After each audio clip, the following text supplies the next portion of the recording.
Hello friends, నేను మీ Rahamat Pasha. Welcome to the media report. ఈరోజు మనం ఒక సున్నితమైన అంశం గురించి మాట్లాడబోతున్నాం.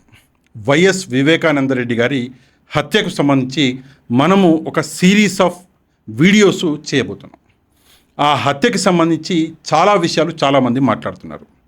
సిబిఐ ఒక మాట చెప్తుంటే నిజాలు మరోలా ఉన్నాయి. అందుకే ఈ హత్యకు సంబంధించి ఒక సిరీస్ ఆఫ్ వీడియోస్ చేద్దాము అని చెప్పేసి మనం డిసైడ్ అయినాము. ఈ సిరీస్లో మనకి అవైలబుల్గా ఉన్నారు రిటైర్డ్ ఎస్పీ రాజేశ్వర్ రెడ్డి గారు. సార్ నమస్తే sir, welcome to the media report. నమస్తే అండి. సార్, ముందుగా మీ గురించి ప్రజలకు తెలియాలి. ఒకసారి మీకు వైఎస్ వివేకానంద రెడ్డి గారికి మధ్యలో ఉన్నటువంటి సంబంధం ఏంటి, దయచేసి చెప్పండి. నమస్తే అండి. నా పేరు రాజేశ్వర్ రెడ్డి. నేను 1989 బ్యాచ్ సబ్ ఇన్స్పెక్టరు.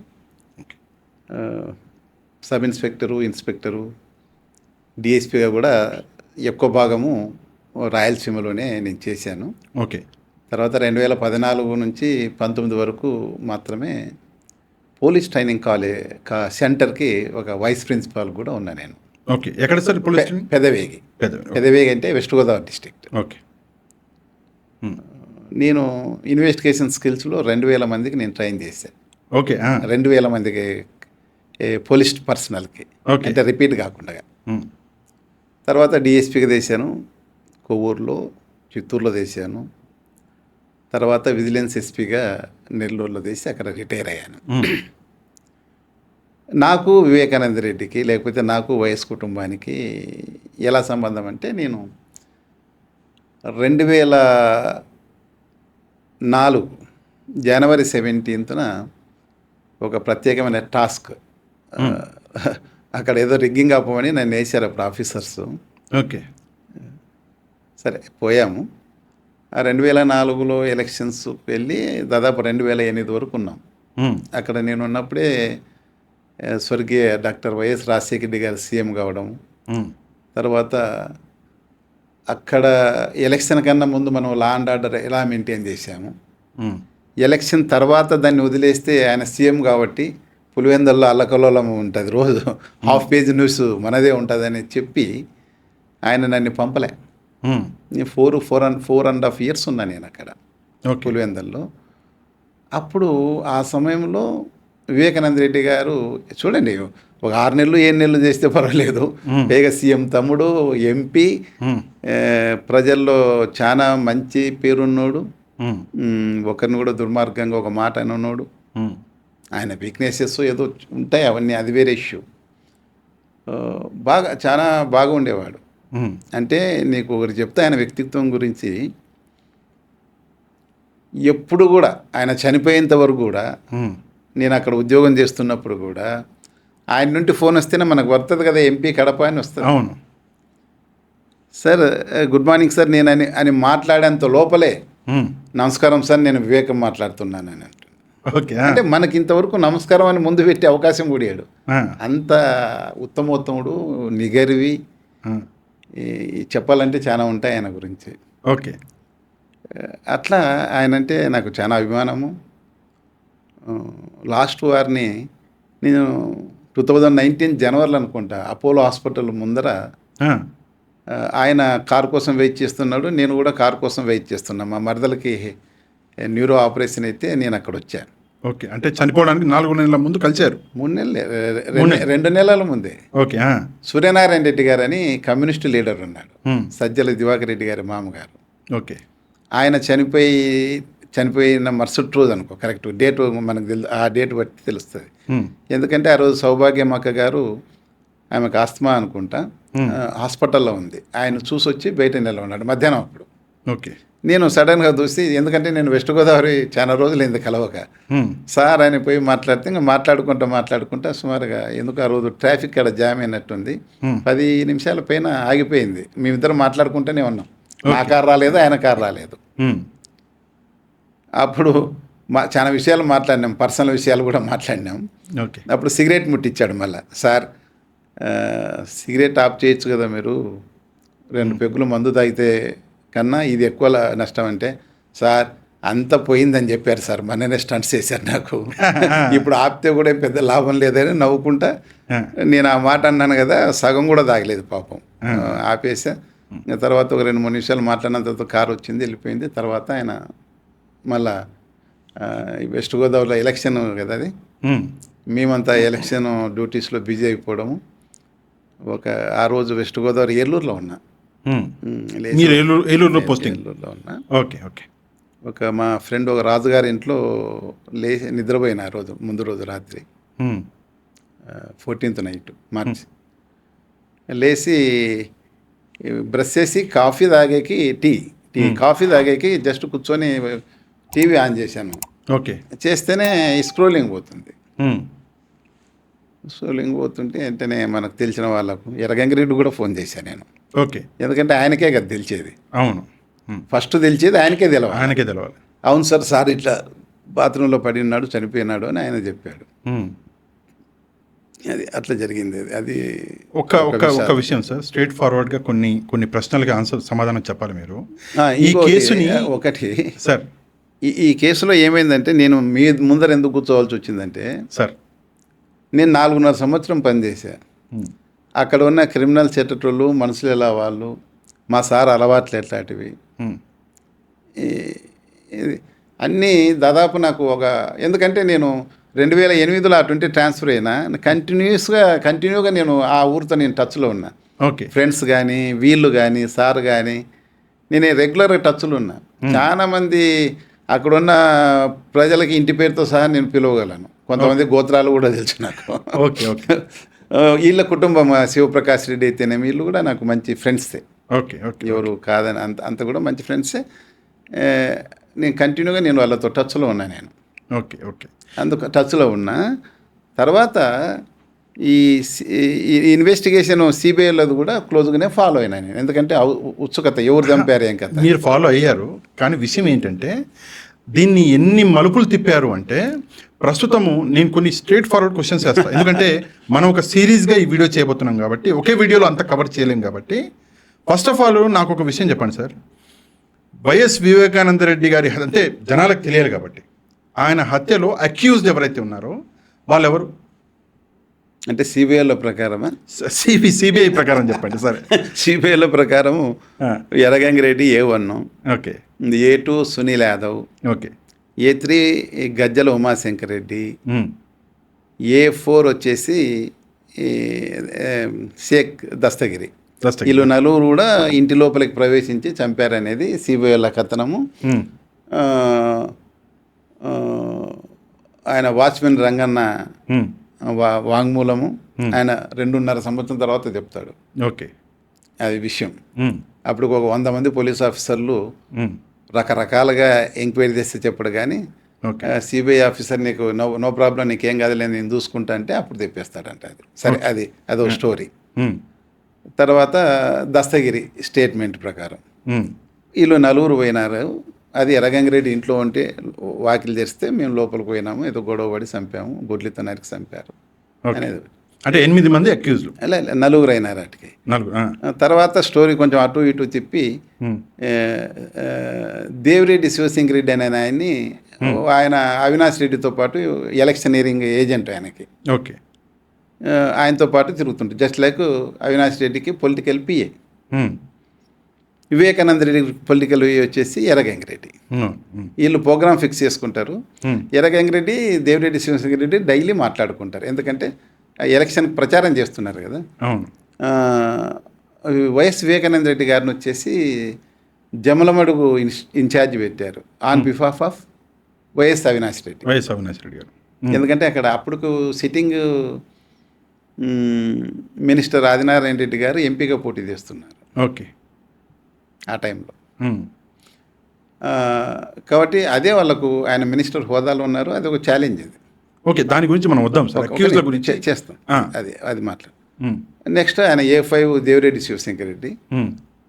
తర్వాత A6 వచ్చేసి అబ్బాయి ఉదయ్ కుమార్ రెడ్డి, గజ్జల ఉదయ్ కుమార్ రెడ్డి అనే అబ్బాయి, అతను.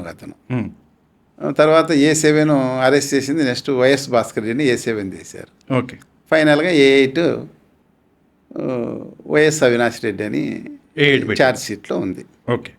సిబిఐ పెట్టినటువంటి అక్యూజ్లు వీళ్ళు 8 మంది. సిబిఐ ప్రకారం జనరల్గా కాదు, సిబిఐ ప్రకారం మోటివ్ ఏంటి? సిబిఐ వాళ్ళు చెప్పేది ఏమంటే దీంట్లో వాళ్ళ మోటివ్ ఎలా ఉందంటే ఉమ్, ఎంపీ సీటుకు ఈయన అడ్డం పడుతాడని ఉమ్, చంపినారు అంటారు. ఓకే. అడ్డం పడతాడని వాళ్ళు 40 కోట్లు బేరం ఎవరితో మాట్లాడినారు? ఎర్రగంగిరెడ్డితో ఉమ్, మాట్లాడే దాంతో ఎర్రగంగిరెడ్డి ఈ ముగ్గురిని తీసుకొని పోయి చంపించారు అనేది వాళ్ళ స్టోరీ. ఓకే. సిబిఐ ఏమంటే చెప్తుంది. వాళ్ళకు అది అదంతా స్టోరీ అంతా మనం చూసుకుంటూ వస్తే చాలా ల్యాప్సెస్ ఉన్నాయి ఎందుకంటే పులివెందల్లో గాడిదలు ఉంటాయి చూడి, ఉమ్, చదువు సంత లేని గాడిదని అడిగినా ఉమ్, చెప్తారు అవినాష్ రెడ్డికి సీటు, అవినాష్ రెడ్డికి ప్రచారం చేస్తున్నారని. ఓకే. ఓకే. ఓకే. వాళ్ళే రాస్తారు ఉమ్, అవినాష్ రెడ్డికి ప్రచారానికి పోతున్నాడు, అవినాష్ రెడ్డితో పాటు ప్రచారానికి ఎవరు గజ్జల ఉదయ్ కుమార్ రెడ్డి అని అలిగేషన్స్ ఉన్నాయి దాంట్లో. ఉమ్, అంటే ఆడికి సీట్ ఇస్తేనే కదా పోతాడు, ఓకే. అవినాష్ రెడ్డికి సీట్ ఇస్తేనే కదా, ఎంపీ సీట్ ఇస్తేనే కదా పోతాడు, సరే. ప్రచారానికి పోతాడు. ఇప్పుడు అట్లా చాలా డిస్క్రిప్షన్స్ ఉన్నాయి. అది ఒక చాలా వీక్ మోటివ్. ఏమంటే ఏదో ఒక అదృశ్య శక్తి ఉమ్, ఈ సిబిఐ వాళ్ళని ప్రెజర్ చేసి పెట్టించిందని నేను 1989 నుంచి ఉమ్, పోలీస్ ట్రైనింగ్ కాలేజ్ బయటకి సెప్టెంబర్లో వచ్చాం. ఉమ్, ఆ రోజు నుంచి రిటైర్ అయ్యేంత వరకు నేను క్రిమినాలజీ మీదనే ఉన్నా. అవును. నేనేమి వేరే పోస్టులు ఏం చేయలేదు. ఉమ్, ఈ ఎక్కువ రాయలసీమలోనే రకరకాల మర్డర్ కేసులు, ఎక్స్ట్రీమిస్ట్ మర్డర్ కేసులు చూసాం, ఫ్యాక్షన్ మర్డర్ కేసులు చూసాం, సెక్సువల్ జెలసీ చూసాం, హైడ్ అసాసిన్స్ చెప్తే ఇట్లా మనకు మొత్తం లైఫ్ అంతా దాంట్లోనే గడిచిపోయింది. అవును. అవును. ఓకే. ఈ మర్డర్ అయినప్పుడు కూడా ఫస్ట్ నేను అన్నాను, నాతో ఒకరు మాట్లాడితే రెండు ఉంటాయి దీనికి. వివేకానంద రెడ్డికి ఎవరు ఉండరు, ఫ్యాక్షనిస్టులు ఎవరు దంపరు. ఉమ్, ఆయనకి ఫ్యాక్షనే లేదు, అతనికి శత్రువులు లేరు. ఓకే. ఓసారి నాకు ఆ ఊరి పేరు సంఘటన కరెక్ట్ గుర్తులేదు కానీ ఉమ్, బాగా లాంగ్ బ్యాక్ ముద్దనూరులోన 2 గ్రూపులు ఓరుకోరు బాంబులు వేసుకుంటున్నారు. ఈయన ఏదో పంచాయతీకి పోయినాడు అక్కడ. ఈయన మధ్యన పోతే ఈయన పోయేంతవరకు ఆపుకున్నారు వాళ్ళు. ఓకే. బాంబులు వేసుకునేది, గొడవలు చేసేది. ఈయన పాస్ అయిపోయిన తర్వాతనే మళ్ళీ కొట్టుకున్నారు. అంటే అంత గౌరవం ఉంటుంది ఆయన అంటే. ఆయన పసిరిక పాము అంటారు మా ఏరియాలో, రాయలసీమలో. ఆయన ఏంది పసిరిక పాము లెక్కటోడని. ఆయన ఎవరు చంపరు. Okay sir. కాబట్టి నేను ఫస్ట్ ఎక్స్ప్రెస్ చేసింది అదే రోజు. పొలిటికల్ రీజన్స్ అంటే అపోజిషన్ పార్టీ వాళ్ళు లేదు, అక్కడికి వద్దాం చెప్తాను. అది కానీ లేకపోతే ఉమెన్ కానీ మా సార్కి ఉమెన్ వీక్నెస్. వద్దాం అక్కడికి కూడా వద్దాము. నేనేమంటున్నానంటే first of all CBI charge షీట్లో పెట్టిన అక్యూజ్లు ఎవరో మీరు చెప్పారు. Okay, to be precise question మీదనే ఉందాం, చెప్పేశారు. ఇప్పుడు నిజంగా మీ లెక్క ప్రకారం అక్యూజ్లు ఎవరు? నిజంగా నా లెక్క ప్రకారము అనేది వీళ్ళు అక్యూజ్డా 8 మంది? ఒకటి చాలా అది ఇన్డెప్త్గా మనం డిస్కస్ చేసి చెప్పాల్సిందే. రకరకాల ఉన్నాయి. ఓకే. వీళ్ళు అని ఇదమిద్దంగా చెప్పేయలేదు. ఒకటి ఎందుకంటే ఎవరైతే అప్రూవర్ A4 దస్తగిరి ఉన్నాడో అతను చెప్పేది అన్ని అబద్ధమని తెలుస్తూ ఉంది. ఓకే. ఆ ఇంజురీస్ లెక్క కూడా కరెక్ట్ చెప్పడం లేదు. ఓకే. నిజానికి అసలు అతను ఉండాడా లేదా అని అనుమానం వస్తుంది ఇప్పుడు నాకు. ఓకే. ఇదంతా ఎందుకు వస్తుంది అనుమానం? ఆ తర్వాత నీకు నెక్స్ట్ అతని గురించి మాట్లాడినదని డీటెయిల్గా ఎక్స్ప్లెయిన్ చేస్తాను. ఎందుకంటే ఆ పార్ట్లో మాట్లాడదాం. ఆ పార్ట్ మీరు అంటున్నారు కాబట్టి నేను అసలు అతను ఏమి ఇచ్చాడు వాంగ్మూలము, ఓకే, యాక్చువల్గా ఏముంది అక్కడ. ఓకే. ఇది అసలు నువ్వు ఎవరైనా ప్రజలు ఏమన్నా మన మీ చెప్తుల్లో నమ్ముతారా? ఎందుకంటే వివేకానంద రెడ్డి ఇంజురీస్ కూడా చూపించచ్చు, అదేదన్నా మీ దగ్గర మనం చూపిద్దాం టీవీ ఉంటే చూపిస్తే, కానీ అది చూపించాలంటేనే నాకు చాలా బాధ ఉంది. అంత భయంకరంగా అదంతా అతను చెప్పిందంత అబద్ధం. ఆయనని ముందు హింసించి హింసించి హింసించి లెటర్ రాయించి తర్వాత నరికారు. ఓకే, అక్కడికి కాబట్టి అది తప్పు. పైగా అసలు ఆయన దెబ్బలు చూస్తే హైడ్ అసాసిన్స్ నరికినట్లుంది, ఓన్లీ తల మాత్రమే నరికారు. ఓన్లీ తల మాత్రమే. ఈ హై అసాసిన్స్ అంటే హైడ్ అసాసిన్స్ అంటే కిరాయికి హంతకులు. హైడ్ అసాసిన్స్ వాళ్ళు ఏం చేస్తారంటే సమ్ పాషాన్ని చంపాలని నేనేదో ఇస్తాను అనుకోండి, వాళ్ళని పొట్టల పొడిసి ఎయ్యడ పొడిసి వాళ్ళు ఏం చేయరు. ఓన్లీ హెడ్ మీద ఎస్ ఇది ఇంతనే నరుతారు. హెడ్ మీద నరకడమో, సుత్తితో కొట్టడమో, సంథింగ్ రాయితో కొట్టడమో చేసి దాని మీద కొడితేనే మంచి వస్తాడండి. ఓకే, ఇంకా డౌట్ లేకుండా అంటే హెడ్నే టార్గెట్ చేస్తాడు. హెడ్ టార్గెట్ చేస్తాడు. ఈ మా సార్ కూడా ఓన్లీ హెడ్డే. ఓకే, ఇక్కడ ముఖ్యమైన అంశం సార్. సరే, మీరు నిజానికి అక్యూజ్డ్ ఎవరు అని నేను అడిగాను. సరే, మీరు ఆ క్వశ్చన్కి ఆన్సర్ తర్వాత చెప్తాను. ఇలా మొత్తం డిస్కస్ చేసినాక ఇప్పుడు అందరికీ నాకు ఇప్పుడు డౌటే అసలు వాళ్ళు చెప్తే. క్వశ్చన్ వేరే క్వశ్చన్కి వెళ్దాము. ఈ మర్డర్ వల్ల అత్యంత ఎక్కువ నష్టపోయింది ఎవరు సార్? నష్టపోయిందా? అత్యంత వర్స్ట్ సఫరర్ అండి దీంట్లో. Worst sufferer Sheikh Shamim. షేక్ షమీం ఎవరు సార్? ఆమె కొడుకు. అంటే ఎవరు షేక్ షమీం? షేక్ షమీం అంటే మీకు తెలిసి అడుగుతున్నారు, జనాలకు తెలవాలి కదా. షేక్ షమీం అంటే ఆమె వివేకానంద రెడ్డి గారి రెండవ భార్య. సారు షేక్ మహమ్మద్ అక్బర్ అని పేరు మార్చుకొని 3/10/2010 రాజశేఖర్ గారు 9 చనిపోయినాడు. ఈయన 3/10/2010లో మ్యారేజ్ చేసుకున్నాడు. సమ్ 14లో ఒక అబ్బాయి పుట్టాడు, షేక్ అస్లాం సెహన్సా అనే అబ్బాయి. ఇప్పుడు దాదాపు 10 ఏళ్ళు వచ్చింటాయి అబ్బాయికి, 10-12 ఏళ్ళు. ఏమని పేరు మార్చుకున్నారు? ఆయన షేక్ మహమ్మద్ అక్బర్ అని పేరు మార్చుకుని, అంటే ఇస్లాంలో కన్వర్ట్ అయ్యారు. అంతే కదా, కన్వర్ట్ అయ్యి పేరు మార్చుకున్నారు. ఇస్లాం పద్ధతి పెళ్లి తీసుకుని ఎక్కడ హైదరాబాద్లో చేసుకున్నారు. ఆమె స్టేట్మెంట్ ప్రకారమే. మనకేం తెలియదు. ఆమె 3 days 2020లోనే కొత్తగా సిబిఐకి ట్రాన్స్ఫర్ అయినప్పుడు చేశారు. ఓకే, నేను దాదాపు 300 విట్నెస్లు ఉన్నారండి. ఓకే, 300 విట్నెస్లో దాదాపు 200 స్టేట్మెంట్లు ఉన్నాయి. ఓకే, ఆ అఫీషియల్ విట్నెస్లు తప్పిస్తే మిగతావన్నీ రికార్డ్ చేశారు. చాలా చదివాను నేను అన్నీ. వెరీ రిలవెంట్ స్టేట్మెంట్లు అనేది చదివాను. అందరి స్టేట్ల కన్నా నిజాయితీగా ఏదన్నా ఉందంటే షేక్ షమీం నిజాయితీగా ఉంది స్టేట్మెంట్. ఆమె ఇచ్చిన స్టేట్మెంట్ నిజాయితీగా ఉంది. ఓకే, నేను కావాలంటే మీకు ఇస్తాను. అంటే మీకు తెలిస్తే చెప్పండి సార్, తెలవకపోతే పర్లేదు. ఎలాగ సార్ అంటే ఒక వ్యక్తి, ఇంత పలుకుబడి ఉన్నటువంటి వ్యక్తి, ఇంత రాజకీయాల్లో ఉన్నటువంటి వ్యక్తి మతాన్ని మార్చుకుని మరి ఇస్లాం ధర్మాన్ని చేసి వెళ్ళి మ్యారేజ్ చేసుకుని ఎందుకు జరిగింది? ఇది ఎలా జరిగింది? ఎలాగ మొదలైంది? అది ఆమె స్టేట్మెంట్ ప్రకారమే మనం చెప్పాలా. ఓకే, ఆమె గౌరవ భంగాలకు కూడా భంగం కలగకుండా అవును చూడాలా. ఎందుకంటే ఆమె చెప్పిన ప్రకారము, ఆమె స్టేట్మెంట్ ప్రకారము, ఆమె తర్వాత ఆమె బిహేవియర్ కూడా, ఆమె బిహేవియర్ చనిపోయిన తర్వాత ఇప్పటి వరకు కూడా పయస్ లేడీ అనిపిస్తుంది. ఓకే, ఆమె నమ్ముకునే మతాన్ని, ఆమెకున్న ధర్మాన్ని ఆమె ఫాలో అవుతుందేమో అని అనిపిస్తుంది నాకు. ఓకే, ఆమె 2006 అనుకుంటా ఆమె బయోటెక్లోన ఎంఎస్సి చేసింది అమ్మాయి. ఓకే, ఎంఎస్సి చేసింది. వాళ్ళ అక్కగారు కూడా పీజీ హోల్డరు. ఆమెకు సింహాద్రిపురంలో ఉన్న భాష అనే ఒక అబ్బాయితో పెళ్లి చేశారు, పెద్దక్కకు. ఓకే, ఆమెకి ఈమె కన్నా పెద్ద ఆమె, రెండో ఆమె. ఓకే, మీకు చెప్తే ఆశ్చర్యంగా ఉంటుంది. ముస్లిం అబ్బాయి అతను, వాళ్ళ ఫాదర్ దస్తగిరి, అతని పేరు కూడా దస్తగిరి. అయితే ఈమెకి ముందుగా పెళ్లి అయింది. ఎవరికి? భాష అని పెళ్లి చేశారంటున్నారు కదా. వాళ్ళ అక్కకి చేశారు. సారీ, వాళ్ళ అక్కకి. ఆయనకు 5 మంది కూతుర్లు అండి. ఓకే, లాస్ట్ కొడుకు పుట్టినాడు, శుభాన్ అని. ఓకే, ఈ కొడుకు కోసం 5 మంది ఆడపిల్లలు కన్నాడు ఆయన. ఓకే, అంటే మా ఏరియాలో రాయలసీమలో అట్లే ఉంటుంది. ఒకటి ఉండాల పిల్లలు. మంచి దాన్ని కూడా దానికి అంటే 20 acres ల్యాండ్. అది బలపనూరు, సార్ వాళ్ళ మొదటి ఊరు. అది సార్ వాళ్ళ తాతగారు ఊరు. ఓకే, సరే. ఈమె ఎంఎస్సి చేసింది. వీళ్ళు ఇద్దరు, వాళ్ళ అక్కను ఈమె సమ్ పీజీ హాస్టల్స్లో ఉండి వాళ్ళు ఉద్యోగ ప్రయత్నం చేస్తున్నారు. అక్క చెల్లి ఇద్దరు. అప్పుడు బయోటెక్, ఎంఎస్సి బయోటెక్నాలజీ, అప్పుడు దాని మీద చాలా హైప్ ఇచ్చారు. ఆ క్రమంలో చదువుకున్న వాళ్ళలో. ఓకే, బయోటెక్ వాళ్ళకి ఎక్కడ వస్తాయి? ఫార్మాస్యూటికల్స్ కంపెనీలో క్వాలిటీ అష్యూరెన్సు, దీంట్లో క్యూఏ డిపార్ట్మెంట్, దాంట్లో అక్కడక్కడ వస్తాయి. మా కూతురు కూడా అమ్మాయి చేసింది అదే టైంలోనే. ఓకే, ఆమె రెడ్డి ల్యాబ్స్లో చేసింది మా కూతురు కూడా. అటువంటి జాబ్కి ఈమె రెడ్డి ల్యాబ్స్కి అప్లై చేసింది. అప్రోచ్ అయితే వాళ్ళు, ఎందుకు మీరు పులివెందల అంటే వాళ్ళు బల్పనూరైనా పులివెందలైనా చెప్తారు.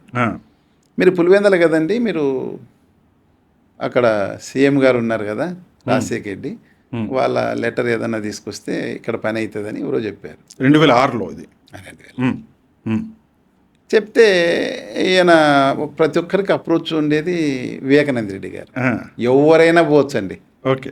పెద్దగా వాళ్ళ లీడర్ని తీసుకోరాదు, ఎవరైనా నీకు పోవచ్చు, ఓపెన్ ఉంటుంది, ఓ రూము, ఓ ఆఫీసు, ఓ 2-3 రూములు ఆఫీస్ ఉంటుంది, వాళ్ళ పాత ఇంటి పక్కలో అని ఉంటుంది. ఓకే. వాళ్ళ బావ అప్రోచ్ అయ్యాడు, ఉమ్, భాష ఉమ్. అప్రోచ్ అడిగితే పక్కన ఆయన గోపి అని ఆయన ఉంటాడు, ఆయన టైపిస్ట్, పాత కర్ణమయ్య. వివేకానంద రెడ్డి గారు. ఆయనకి చెప్తే ఆయన లెటర్ కొట్టించి ఇచ్చాడు వీళ్ళకి. ఉమ్, ఎందుకంటే సార్ సంతకాలు పెట్టి ఇచ్చేది అలవాటు. Okay okay okay. సంతకాలు పెట్టించి అన్నీ ఆయన దగ్గర స్టాక్ పెట్టింటాడు.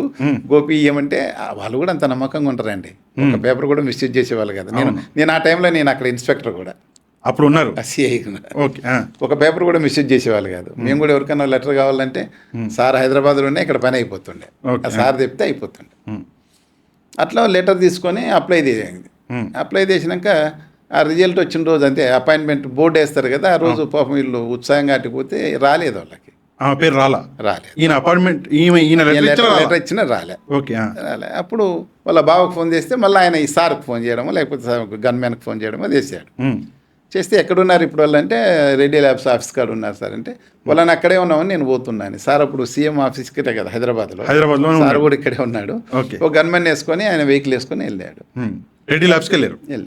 అక్కడ అమ్మాయి వెయిట్ చేస్తుంది. 2 అమ్మాయిలు, ఓ ముస్లిం అమ్మాయిలు, పులివెందలోళ్ళు. హావభావాలు చూస్తే నేను దిగేసి అటు ఇటు చూసి మీరైనా 2 రాండి అని పిలిచాడు. పోయారు, ఎందుకంటే భయం కదా, దూరం దూరం ఉంటుంది. వాళ్ళని తీసుకొని పోయి వాళ్ళని లాంజ్లో కూర్చోబెట్టేసి మేనేజర్ ఎవరో ఉంటారు కదా, హెచ్ఆర్ వాళ్ళ దగ్గరకు పోయి మాట్లాడి బయట ఇలా టీలు కాఫీలు ఇచ్చిన తర్వాత ఓ పావు గంటకు 20 మినిట్స్కో పిలిచి అపాయింట్మెంట్ ఆర్డర్ ఆయనతో ఈమెకి ఇప్పించేస్తాడు. ఓకే. ఇప్పించేశారు. ఈమె అక్షరంగులోనే అవుతుంది. ఓకే. ఏంది మేమెంత, మా స్టేజ్ అంతా, ఈయన సీఎంకు తమ్ముడు సొంతము, ఎంపీ, లాంగ్ ఎన్నో మాటలు ఎంపీ, మా కోసం కారు వేసుకొని వచ్చి ఆఫీసులో వచ్చి కూర్చొని మన దగ్గర కూర్చొని ఇప్పడం అంటే ఈమె ఆశ్చర్యపోతుంది. యాక్చువల్గా చెప్పాలి, ఆశ్చర్యపోతుంది. అంత బయటకు వస్తారు. ఈయన లోపల టీ తాగినాక వెంటనే సిగరెట్ తాగలం మా సార్, వెంటనే వస్తేనే సిగరెట్ ముట్టిస్తాడు బండి కారు నిలబడి కారు దగ్గర. ఈమె కొంచెం హైపర్ యాక్టివ్ అమ్మాయి.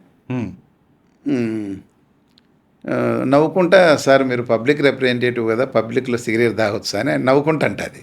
ఓకే. అంటే ఆయన నవ్వుకుంటా కింద పడేసి దాన్ని ఆఫ్ చేసి వెళ్ళిపోతాడు. ఓకే. వాళ్ళ దగ్గర సెల్ ఫోన్ ఉండేది, ఎవరి అమ్మాయిల దగ్గర. ఓకే. అంటే వాళ్ళ అక్క దగ్గరే ఉండేది. భాష ఆ నంబర్ ఇచ్చాడు వాళ్ళతో కాంటాక్ట్ అయ్యి, వాళ్ళ బావ ఆ నంబర్ ఉంది. ఈయన జాయిన్ అయిందా లేదా అని దానికి దీనికి ఫోన్ చేస్తూ ఉన్నాడు. యాక్చువల్గా జాయిన్ కాలే అమ్మాయి, ఎందుకంటే సెంటిమెంట్స్ ఎక్కువ. వాళ్ళ అక్కకు ఉద్యోగం నీకు వచ్చింది నాకు రాలేదని ఆమె ఏడిసింది. ఓకే. వాళ్ళ అక్క ఏడిసింది కాబట్టి ఆమె చేరలేదని స్టేట్మెంట్లు ఉండేది. మనకేం ఆమె ఇచ్చిన స్టేట్మెంట్ ఆమె చెప్పింది, సూక్ష్మంగా చెప్తున్నా, క్లుప్తంగా. అట్లా అట్లా అట్లా మాట్లాడుతూ వాళ్ళ మధ్యన లవ్ అఫైర్. మీరు యాక్చువల్గా ఆమె చెప్పినది మంచి సినిమా తీసుకోవచ్చు అండి. ఓకే.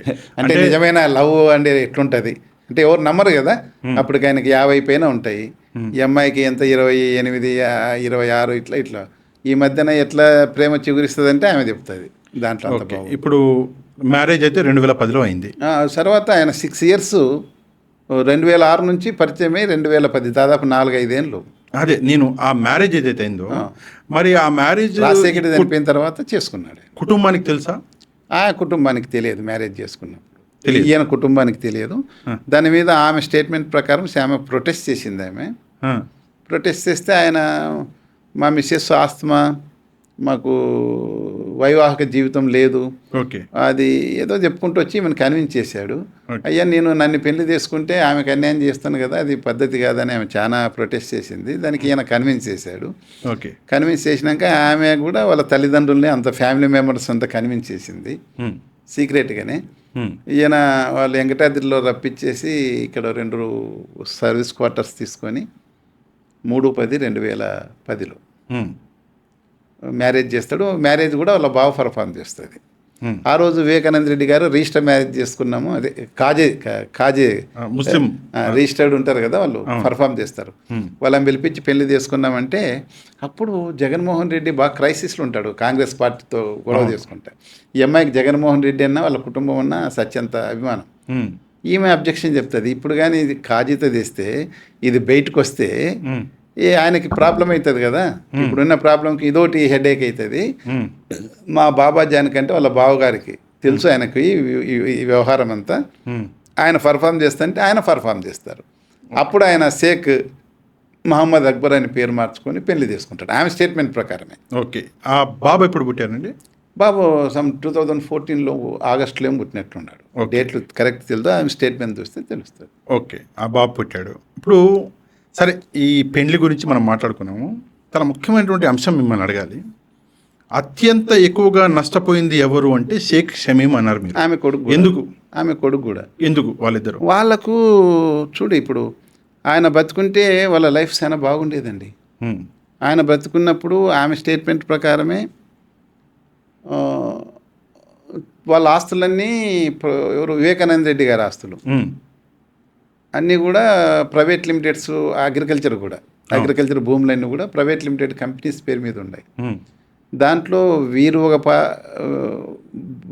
వాటాదారుడు, సౌభాగ్యమ్మ అక్క ఒక వాటాదారు, కూతురు నరెడ్డి సునీత గారు, నరెడ్డి రాజశేఖర రెడ్డి గారు, ఈ నలుగురు ఉంటారు దాంట్లో.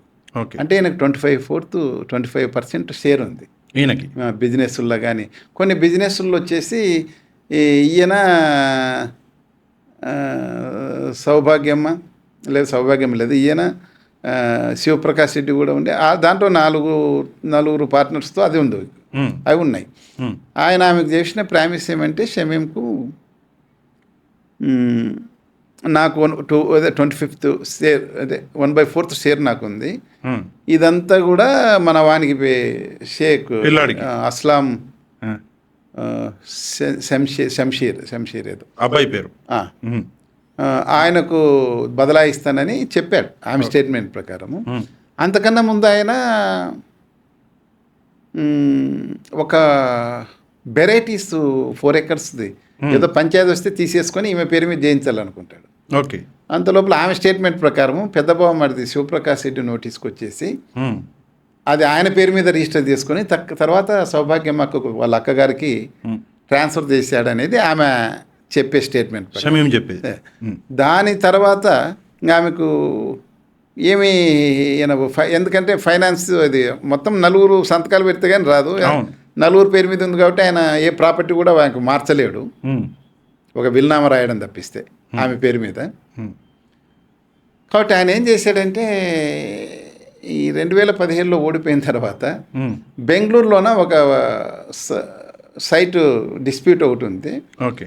దాని రాధాకృష్ణమూర్తి, హిమాచలపతి అని ఇద్దరు మధ్యన అది గొడవ ఉంది. 8 acres 8 గుంటలు. ఓకే. యలహంక దగ్గర, యలహంక స్టేషన్లో కేసులు ఉన్నాయి వాటికి. ఓకే. దాన్ని సెటిల్ చేస్తే దాని మార్కెట్ వాల్యూ 80 కోట్లు, ఈయనకి 10% వస్తుంది 8 కోట్లు అని. దానికోసం చాలా కష్టపడినాడు. ఓకే. చిట్వేలతో అది కూడా ఒక ఎపిసోడ్ అవుతుందండి, ఎందుకంటే నేను సున్నంగా తప్పకుండా మనం చేద్దాం. అది చేస్తే దాంట్లో ఒక పైసా రాలేదు పాపం. కానీ ఆ రోజు ఆయన ఆ రాధాకృష్ణమూర్తితో మాట్లాడి ఆయన దగ్గర ఫోటోస్టాట్ కాపీలు తీసుకొని అది చూసుకున్న తర్వాత అవి sale come agreement unregistered but signed by notarised sale come GPA agreement అది ఆయన దగ్గర ఉండేది. అది కోర్టు నుంచి తీసుకుని సర్టిఫైడ్ కాపీస్ ఆయన వీళ్ళకి చూపించాడు. దాన్ని వీళ్ళు గట్టిగా నమ్మారు. అదే రోజు వీళ్ళు ఒక ఎంఓయూ రాసుకున్నారు వాళ్ళ స్వహస్తాలతో, ఎవరు వివేకానంద రెడ్డి, ఈ కేసు నేను సెటిల్ చేస్తే నాకు 8 కోట్లు ఇవ్వాలని. ఓకే.